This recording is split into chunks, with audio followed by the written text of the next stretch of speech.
Anastasia is counting the hours. Yeah. Okay, 5 minutes, go. Healthy eating for better productivity. Now, before I start talking to you about this, please erase from your memory the fact that you saw me stuffing my face with plastic sticks and eat some douceps and 2 sandwiches at the coffee break earlier. This morning. And 2 croissants this morning, thank you. Today is my cheat day. And a cheat day is for me very, very important in a healthy diet. In fact, it's what keeps me sane. And if I did not have a cheat day, I could not eat well the rest of the week. It would not be possible. Everybody's different on that. I suggest 1 cheat day. You can go to 2. Sometimes I go to 2 these past few months. That's a little bit of a slippery slope. 1 is better. But 2, if you go back to the other 5 days eating well, you will be fine. I've tried all these different things. It's been a bit of an obsession for me the past few years. There's a famous philosopher that used to say, "You are what you read." Does anybody know who that is? I was hoping somebody would tell me because I didn't Google it, but it used to be written on La Presse, the national newspaper in Canada or in Europe. You are what you read, and I always thought it was very insightful and very, very good. I believe now, really, you are what you eat, and that is really, really true. Nowadays, I think you are what you eat, yet so many people don't really think in detail about what they eat. They just eat whatever they can find without really thinking of what that does to them. What did you eat at the coffee break this morning, Philip? Almonds. Cashews, coffee, what else? And dates. Sasha, Alka, you said you're on a diet earlier. What did you eat at that coffee break this morning? Almonds. But I saw Alka eating sandwich. No, What? I took the inside. I took the inside out of it. So almonds. I took the Nuts. inside out. Frank, what did you eat Thank you, Anastasia. Thanks. at this coffee break? I had a sandwich, I had a piece of the 1 cake, I had these 2, whatever they call it, macarons, I had a couple of cookies, I had some almonds in between as well. Why did you choose that, and why did people that are on a diet just say almonds? Because that's the only thing that they could find, because it's the only thing healthy that fits their diet that they could actually find. And that's the problem. And I ask this because it's a true reflection of society where everything you find, anywhere you are, the first option available to you is pretty unhealthy food. Healthy food is very difficult to find. And if you're just a victim of the society around you and the choices that are thrown in your face, you will eat very badly. You will not be a healthy individual. You have to make a conscious effort to eat well, and you have to do your research for what suits you, what's going to be good for your body. It's not easy to eat well because you're fighting against the world almost, it feels like at times. It's readily available to you. It's not really good for you, usually is what that is. So I've done a lot of research on that topic for professional and personal reasons. I remember a time where I was a skinny person my whole life. I was a young little skinny guy, very nervous, very kind of hyperactive. I never had any weight issues until I became 32, 33. Then you work late at night, you get home at 9:30, you're very hungry, you feel you've had a long day, so you kind of stuff your face with unhealthy things because you're rewarding yourself, right? You had a tough day, you deserve this. First thing you know, you balloon up, you become a little bit, chubby, and you're not healthy. Then I met this guy at my old work that said, I'm starting this thing, it's called Circuit Factory. We're going to give you a diet, you can exercise 3 times a week at 6:30 in the morning, and we're doing this challenge this month, 1 month challenge, Circuit Factory. I dare you, chef, to come and do it. And so I came that next day. I said, I'm going to do your challenge. They give us a diet, and I went in 3 times a week, from 6:30 to 7:30. We would exercise really, really, really hard. They took our measurements, they gave us this diet that I religiously adhered to, and in 1 month I lost 6 kilos, and then in 3 months total I lost like 16 kilos. It was incredible, because I did the diet and the exercise at the same time. And then that really opened my mind, because it was a very busy period at work, and I found myself with so much energy, and I was really mentally sharp, because that's the thing, it's not about really how you look, it's It's the energy that you have, and it's also the mental energy, the mental sharpness that you have when you eat well and you're optimized. You know, your body is a machine, but we don't really take care of that machine. We don't know how far we can take our body. I remember being at 11 p.m. at night when I started at 6 o'clock in the morning in the kitchen on the line, opening this new restaurant that we had, and I was like, full of energy, jumping up and down, pushing people, you know, really hard, come on, come on, come on. And I was like, my God, it's 11 o'clock. I'm not tired. I'm still on my legs. I'm full of energy. I would have never done that before when, you know, I was chubby and eating badly. So it was really, really a big wake-up call for me. And then it's kind of impossible for me to go back into a pattern of eating badly and not exercising, because I see the difference it can make in your life. So I've tried all these different diets, you know, the low carb, the high protein, the ketogenic. I even tried a carnivore diet once, where you only eat meats. And I was really fascinated by it. And you have people, you know, that's the thing. I put myself, you know, ahead of the world on that one. But it actually works very well. There is such a thing as a carnivore diet where people eat only meat all the time. That's it. And you know what? You feel very good on it, actually. There is many, many different things. You'll find what works for you, but the one thing for me that I think is really the biggest key difference makers are cut out sugar and refined carbohydrates. These are the two biggest evils in the world as far as I'm concerned, you know, for nutrition. Sugars, refined carbohydrates. You cut this out, whatever else you want to do will be good for you. The other thing, you're busy with the arms there. So another thing is sleep. We always think that exercise is the most important thing. Actually, it's the third thing. If you want to be healthy and have a great lifestyle, exercise is number 3. Number 1 is diet. Number 2 is sleep. That's proven. And number 3 is exercise. If you do not sleep well, everything else, it's just as important as nutrition. 1, 2, 3. These 3 things will bring you to a healthier lifestyle, to have better productivity, and you also must do this for longevity as well. The quality of life you're going to have now, but the quality of life you're going to have when you're older. What are you going to feel like when you're 60, when you're 70? I have young kids now, I think when they're 30, how old am I going to be?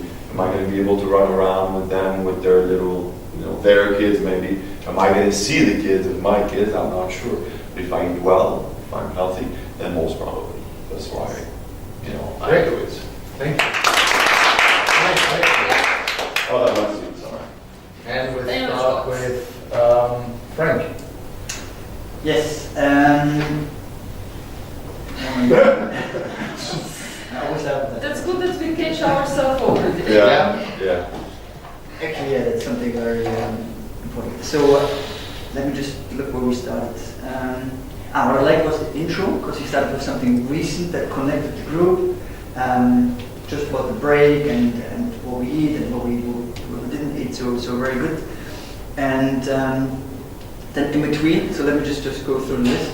So I think you became more aware of what and how you're presenting. So things like putting the hands in the pocket and then, I think you noticed you put the hands in the pocket, took it out again. Something I usually notice with you when you speak, whether it's sitting there or in presentation, your eyes sometimes wander places which is not the audience. So what do I mean by that? So you have a good eye contact for some things that you talk about, and I didn't figure out when it stops, but you have, I'm not sure whether you think about things or you're uncomfortable with some things, but suddenly your eyes go down. So, and when I'm sitting in the audience and I see you're not looking at anyone from us, which means you're not connecting with the audience. So, and that happens not just when you're there, but also when you talk while you're sitting.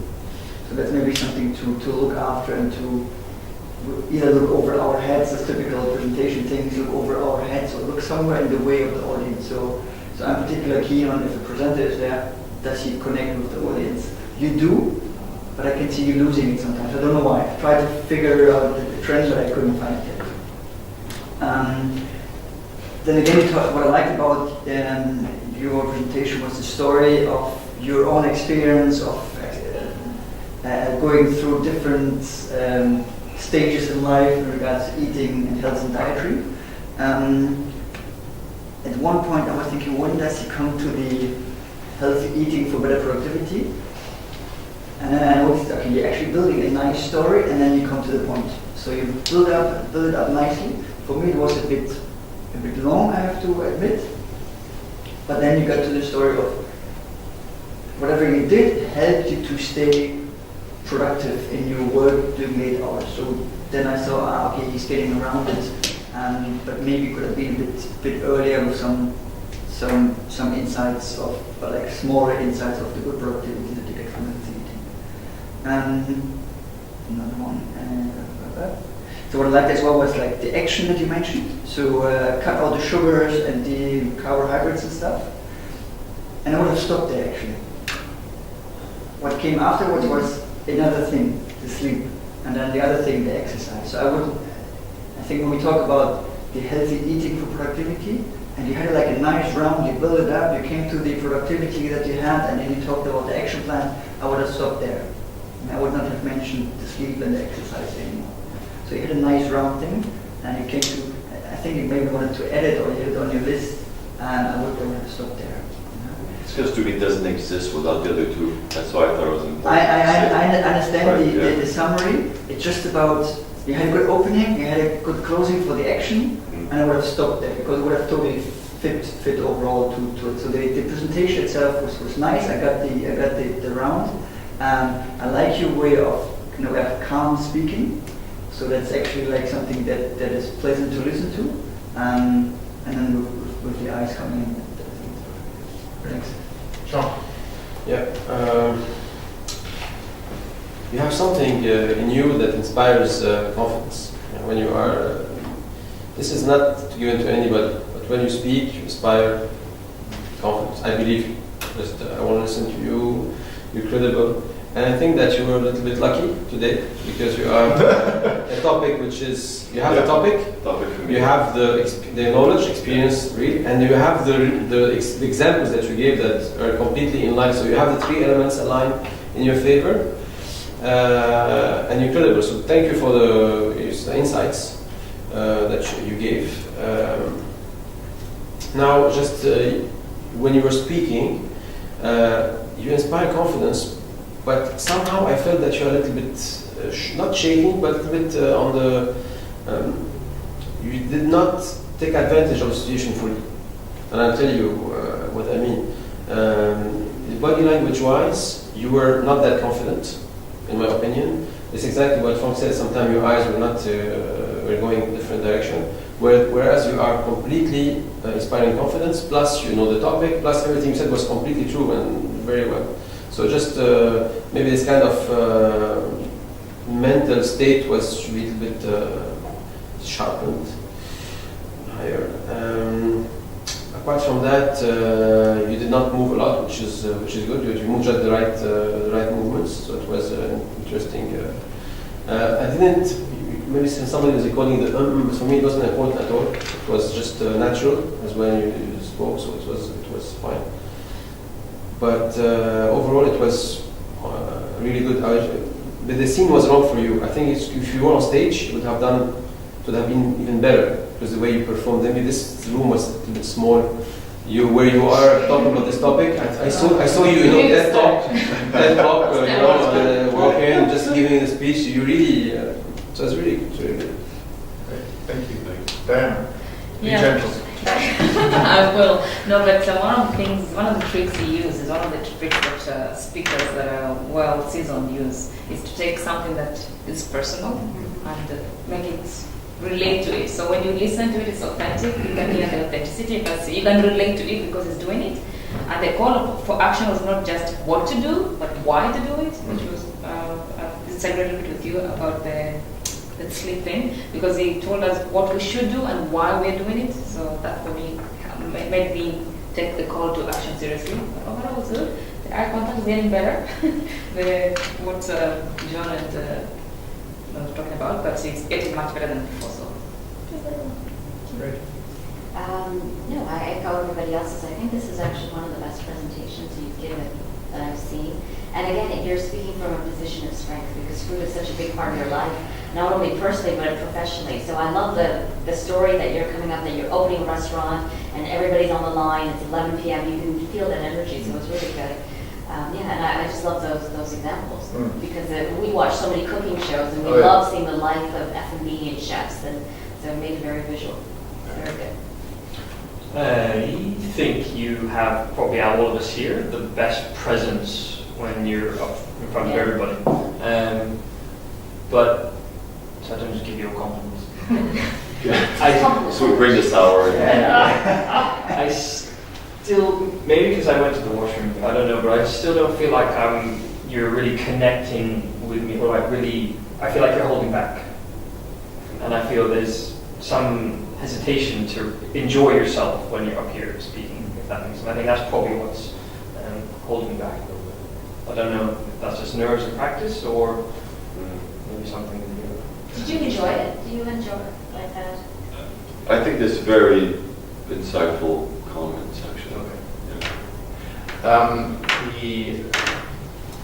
What I've noticed, I like the opening, and I like the fact that it was actually a bit of a cracker when he was saying just eliminate what you've seen there, me stuff in my face with something sweet, and then all of a sudden you're telling us that we have to that we do have to eat healthier. That was one thing. One point what was missing is you've asked us, which was great, about the almonds. That would have been probably also a good opportunity to ask why. What's the benefit of almonds? I don't want to dispute or argue with you about the content, and I would never have a dispute with a chef about food, but that was probably also something you could have added on to. Almonds are important. Why? Because they are high in fiber and all of these things. But that aside, it's content, so I'm not really talking about that. How you engage the audience was fantastic. I really liked it. The way you've asked questions and so forth and so forth. The eye contact is getting better indeed, but we also have to consider that being a chef and what he's doing now is also a different role. So apparently he didn't have to have so many presentations while being a chef now that he has a director of F&B is a different matter as well. But I can see already a large and a major improvement on that. So this is something I think you will be working on more and more. So in order to engage more, and that was all I have to say. Personally, I loved it. I think there's a natural art and flair for storytelling that really shines through with you, and I would just really continue to leverage that because it comes across, as everyone has said, really from the heart and really just authentically.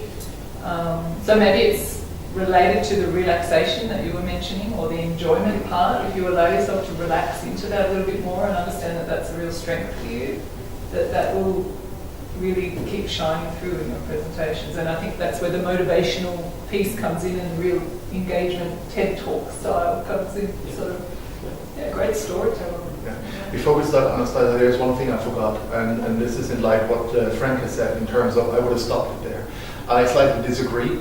I would have probably started with the weaker argument in terms of sleep, and then with exercise, then with sleep, and then with the food.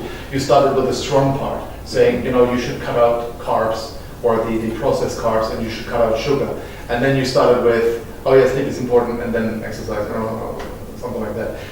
In that sense, obviously, exercise is important, but it is not that important. Nothing is more important than what you intake. So I would have probably reversed the order, and I would have started with a weaker. Because sometimes, especially when you're a parent, you cannot really control your sleep. Sometimes you have only 6 hours and then they're jumping into your bed.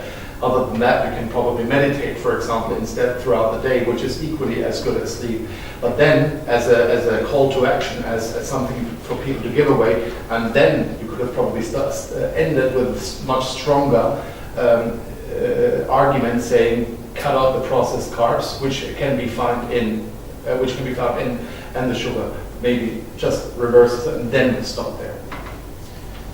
So, really great presentation. So, I'm sure that you already counted your own hair. It was only 6.